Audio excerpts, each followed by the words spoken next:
Vamos citar um case que houve efetivamente uma economia financeira milionária. E que é milionária ano a ano. Não é uma coisa assim, foi milionária. Não, ano a ano ele tem rendimentos milionários. Nós estamos falando aqui de um local de reunião de público, que todo mundo conhece, que é o AMB. Grande densidade populacional, enorme variação de carga e incêndio, diversas curvas de crescimento de incêndio, ou seja, que nós tivemos que estudar, rotas de fuga extensas e não fixas. Quem é que vai falar no local dela? Quem está hoje, agora está acontecendo lá no Salão do Automóvel. A semana passada foi outro evento. A semana que vem vai ser... Como é que você acerta a rota de fuga num local de evento desse? É impossível você estabelecer dentro da legislação que é tanto, você não vai nem conseguir cumprir a própria legislação. Layouts variados, impactos financeiros permanentes. Qualquer coisa que for implantada na edificação, que for implantada para mais ou inadequadamente, o custo é eterno. Eterno aquele custo.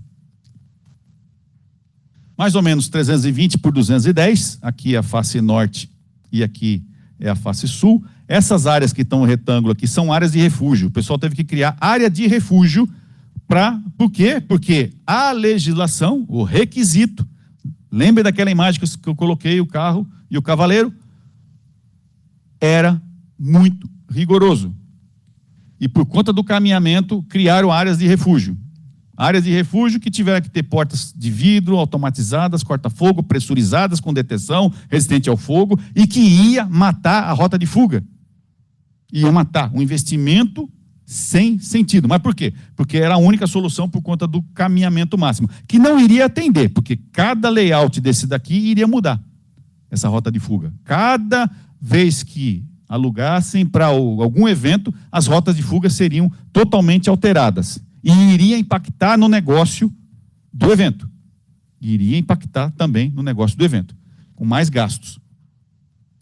Exigência de várias áreas de refúgio, requisitos de limitação de caminhamento e rota de fuga, alteração de layout constante, pressurização de áreas de refúgio, que era um gasto enorme, problemas com portas automatizadas, são portas de correr. Como é que alguém correndo ali e tal, abre a porta, como é que você tem certeza que vai abrir aquela porta automatizada, porta pesada, porta de vidro, corta-fogo? Aqui, instalação de vidro corta-fogo. Controle de fumaça não aceito, eu vou falar depois por quê, que não foi aceito. Dúvidas da eficiência, então, os dois aqui, né? Tanto do HVAC e controle de fumaça, a dúvida da eficiência desse sistema, se ia funcionar realmente no incêndio. Espaço limite para ventiladores de controle de fumaça, você não tem espaço infinito para ficar enfiando ventiladores, se precisar de colocar um monte de ventilador para fazer a extração de fumaça lá. Entrada de ar, automações complexas, como é que faz a entrada de ar, como é que você garante a entrada de ar dentro desses ambientes, que eram alterados, tá? Você pode ter, aqui pelas fotos, né, mas você pode ter local o ambiente inteiro, ou dividir aqui em 5 ambientes, cada um deles fazendo um tipo de evento diferenciado. Então, até as áreas eram diferenciadas. Barreiras de fumaça, acantonamentos, imagina as interferências para sprinkler, deteção, linear, com feixe infravermelho, batendo nas barreiras e tudo mais. Se for automatizada, mais caro ainda. Se for fixa, a questão acústica, a questão visual, a questão estética, um caos total. Fora os custos de instalação e de manutenção de tudo isso. Ops, desculpa. Posição de sinalizações e luminárias, aumento de complexidade de soluções propostas, aumento de custo de manutenção, você aumenta a solução, aumenta a manutenção, áreas de refúgio versus áreas vendáveis, ou seja, fora isso, você tinha aí 3 áreas de refúgio enormes, que com a simulação computacional se transformou em quê? Em dinheiro, din-din, cacau, cascalho, como dizia né, antigamente. Eterno. Não é mais uma obstrução na arquitetura. Transformou aquela área numa área vendável. Todas as áreas dentro lá do próprio AMB são vendáveis por conta disso. Por que não foi? Havia uma desconfiança? Porque o que está na legislação é aquilo que foi feito em maquetes. Olha, as fórmulas mais ou menos chegam a determinadas características, e aí você tem uma determinada fórmula que vai dizer que a fumaça para esse ambiente vai descer a 2 metros de altura.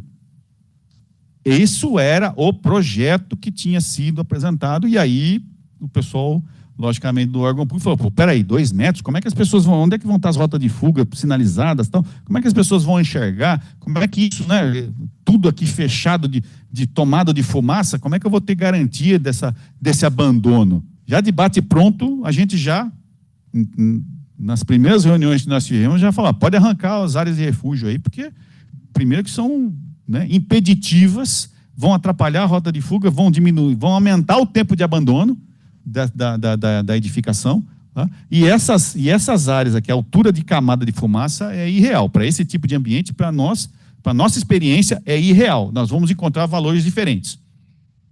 E conseguimos encontrar valores muito diferentes em relação àquilo que está como requisito. Então, voltem lá, na imagem, no autódromo, o cavaleiro e o carro. A gente consegue antecipar, pela expertise, pelo conhecimento e pelo número de simulações que a gente tem, a gente consegue antecipar isso.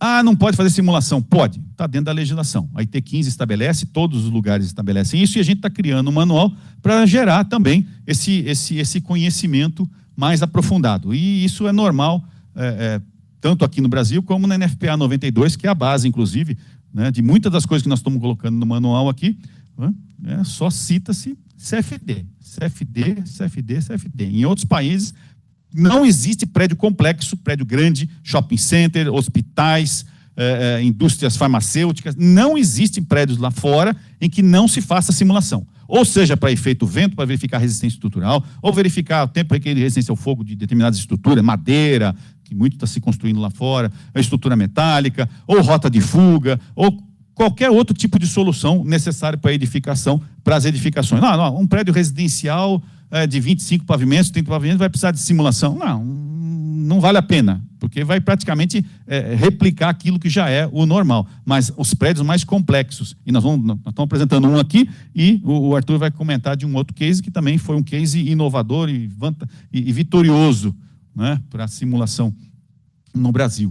Né? Mas em outros países isso já é normal, isso já é... Né? Eu lembro de Performance-Based Design, de ter visto o primeiro texto relacionado com isso em 1995. Estava lá na DVPI, antiga DVPI, né, Francisco? A gente estava lá e eu lembro disso. E eu falei, isso é o futuro.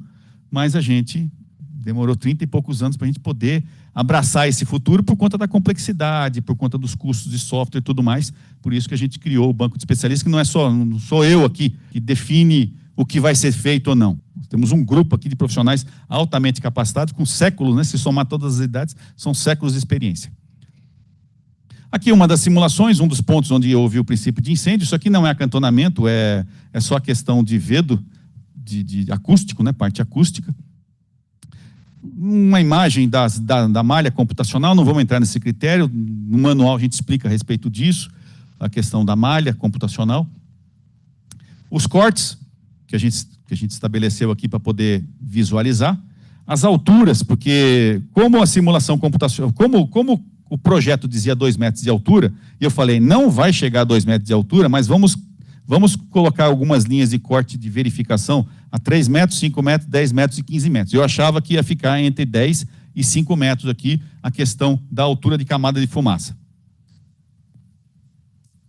Aqui a questão de T0, onde você já tem a integração com ar-condicionado.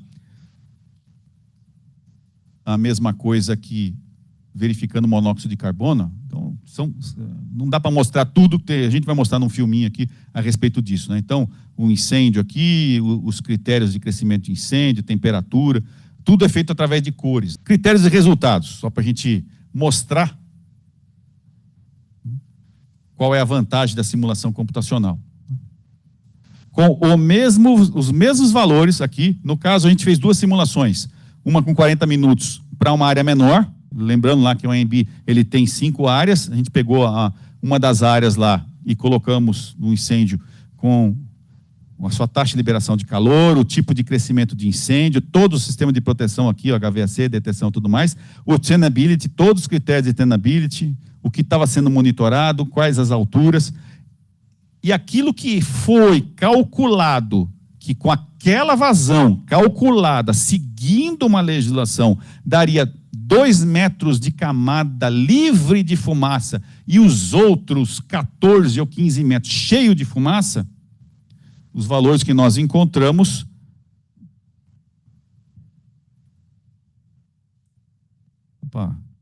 em torno de 6 metros livre da camada de fumaça, ou seja, não os 2,20 metros que tinha sido projetado, eu falei 2 metros, 2,20 metros, mas sim os 6 metros. Ou seja, com os mesmos ventiladores, com as mesmas vazões, com os mesmos critérios, e aqui para uma área, maior. Então nós temos a simulação 1, aqui em cima, com uma área menor, porque foi critério nosso. Eu quero fazer uma simulação, mas peraí, como é que é o layout? Não, a gente vai mudar o layout assim assado, depois... Não, então são no mínimo 2 simulações, eu não concordo de a gente desenvolver a simulação. Então, quem é o gestor, o grupo, banco de especialistas, fala, não aceitamos fazer uma simulação só. São no mínimo 2 simulações para a gente ter certeza do que vai acontecer nessa edificação, porque você muda o tamanho dela, você muda o volume, e aí a gente não concorda de fazer uma simulação só. Então, também o grupo define quais são os fatores limites que ele consegue aceitar. Do mesmo jeito que a gente não aceitou carro elétrico. Está lá no critério, fala, carro elétrico ainda não tinha definição, a gente não tinha informação, não pode carro elétrico aqui para poder fazer essa simulação. Hoje a gente já faz simulação com o carro elétrico, a gente já tem testes laboratoriais em diversos laboratórios do mundo, estabelecendo qual é que é o crescimento de incêndio, qual é a taxa de liberação de calor máxima e tudo mais. Na segunda simulação, a mesma vazão, dando os 6 metros lá e também fazendo a taxa de liberação de calor, monitorando o tenability. Isso aqui é só um resumo. E a simulação foi de 60 minutos, nesse maior. Na anterior, que era uma área menor, simulação de 40 minutos.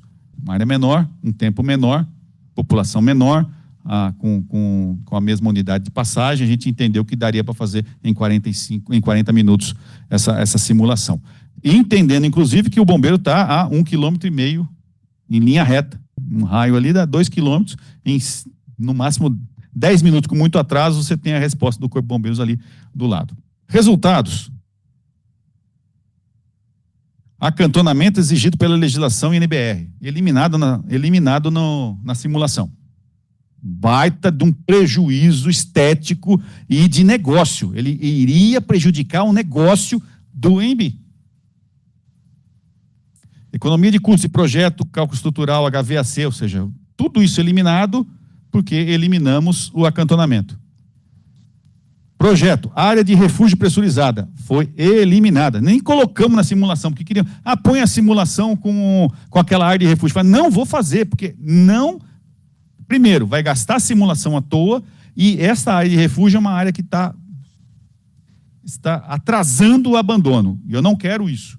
Eu confio com as experiências e com as informações que nós temos internacionalmente, que pela altura e tudo mais, se a gente percebesse que nos primeiros, a gente ficou até final de semana, né, ali trocando mensagem no WhatsApp, olha, já estamos com 10 minutos, e aí eu falei, mas aí, onde é que está a fumaça? Não, está assim, está assado, e o calor? Não, está assim, está assado. A gente ficava tempo, segundo a segundo, minuto a minuto, o tempo inteiro acompanhando o que estava acontecendo. E a gente tinha possibilidade de parar, e o cliente sabia. Se tivesse alguma coisa que fosse prejudicial, a gente parava a simulação para não atrasar porque a gente fez assim, já tinha um projeto mais ou menos pré-aprovado com o Comunix, e a gente estava meio que tendo que tombar um trem, né, que já está com 200 toneladas, e ter que trocar a roda do trem em movimento, porque já tinha mais ou menos todas as soluções meio que de solução de proteção contra incêndio já instaladas, né, ou prontas em projeto, não instaladas, né? Mas em vias de contratação, inclusive. Tanto é que no meio do caminho o pessoal perguntou, eu compro aquele número de ventiladores ou eu compro mais ventilador? Eu falei, não. Compra o número de ventiladores que você já tem para o projeto, que já está aprovado, que já está pronto. Se tiver que fazer alguma coisa a mais, a gente dá um jeito. Vamos ver como é que isso vai ser o resultado. Mas vamos acompanhar a simulação. E a simulação, até o final, ela foi favorável, né? Como a gente está vendo aqui. Então, eliminou-se isso. Diminuição do tempo de abandono, menor gasto com bombeiros civis, transformação de área de refúgio em útil vendável. Isso não dá para mensurar quanto que se ganha com isso aqui, eliminando aquelas áreas de refúgio lá, porque ele aluga aquele espaço. Então, para ele, metragem quadrada é ouro, e a gente eliminou esse gasto para ele. Então, transformamos em área útil vendável. Caminhamento máximo, com performance e tenability, aquele que a gente explicou lá, né, sem restrições de requisito, ou seja, o requisito era de 60 a 70 metros, eu falo, 150 metros está mais do que suficiente aqui para esse tempo de abandono de 60 minutos ou de 40 minutos para a área menor. Então, nós suplantamos os requisitos de legislação e norma. Então, lembre aquela imagem de novo lá, o cavaleiro e o carro. Validamos pela simulação computacional realizada, ou seja, as aberturas, o HVAC, deteção, sprinkler, controle da movimentação da fumaça e calor. A estrutura metálica não foi validada, eles não quiseram, eles já tinham lá uma proteção, ou queriam fazer uma proteção, a gente não fez o estudo também da estrutura metálica para ver o tempo requerido de resistência ao fogo. Tá? É isso. Em resumo, do manual de 133 páginas, premiada pelo Instituto de Engenharia, né, a nossa divisão. Aqui, quem quiser receber o e-book que eu citei no começo aqui, nos slides, com essas 10 páginas, manda um e-mail para cá para esse e-mail aqui, com esse assunto aqui, Manual CFD. Aí eu já vou saber lá no e-mail e tal, e a gente vai encaminhar. As 133 páginas, a gente vai conversar ainda com a presidência e tudo mais, para verificar como é que isso pode ser distribuído, se vai ser colocado dentro da página do Instituto de Engenharia e tudo mais. Tá? Então, volto a fazer a pergunta inicial. Por que a engenharia civil e as arquiteturas ainda estão em berço esplêndido, esperando encontrar um problema gravíssimo, para depois entrar com a simulação computacional e gastar mais, sendo que a simulação computacional é a resposta para a gente ter benefícios de proteção à vida, patrimônio e financeiros. Obrigado.